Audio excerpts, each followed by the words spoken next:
The following 3 images are from my second photo shoot with my good friend Courtney Cruz. In fact, Courtney was one of the first women that I photographed nude, certainly within the first 4 or 5 nude shoots when I decided to start shooting nudes. I had approached her at her place of employment and said, "Hi, my name's Perry. I'm working on growing my portfolio, and I'd really like to photograph you nude if you're up for that." And she said, "Sure." And I didn't even have to show her my portfolio. She was just that kind of a person. She said that she had seen me in there before and thought I was a nice guy and felt very comfortable having me photograph her. So this is our second photo shoot. And how this happened was I was taking her photos from the first shoot back to her at work. And when I got there, she had this big black eye. And I was like, oh no, what happened? Turned out that she had gotten in a car accident the night before driving home in a very, very heavy rainstorm, and in fact totaled her car. So she had this black eye, and she laughed and told me that her friends were teasing her, saying that now she should do a photo shoot. And I jumped on the opportunity. I said, yeah, that'd be great. I'd love to photograph you with a black eye.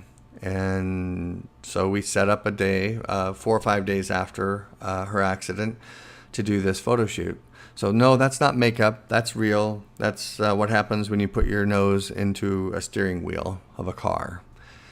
The point of this, the lesson of this photographs is that I do use available light 90% of the time. Sometimes I'll add a light. Sometimes I will add a reflector. In this case, I added a reflector to the floor where the sun was coming in through the window to my right and was hitting the floor.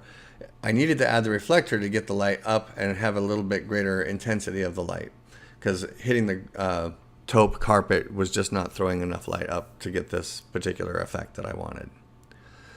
So I added a reflector to the floor, bounced the light up, which worked very nicely for this particular scene.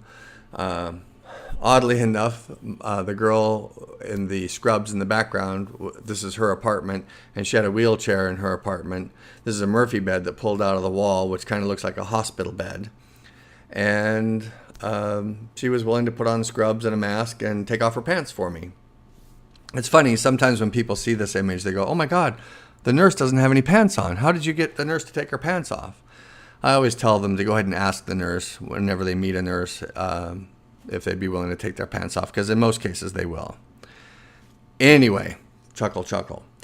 The color of these images is impacted by the fact that I was shooting slide film and cross-processing it. That's where you get these wacky colors. Again, I'm using my 85mm 1.2 lens, my favorite lens, and shooting it quite wide open. I don't recall exactly what the settings were, and since I was shooting film, it didn't record that information for me, but you can see that it's pretty wide open.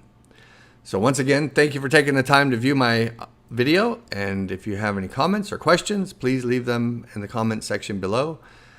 I really appreciate you taking the time to look.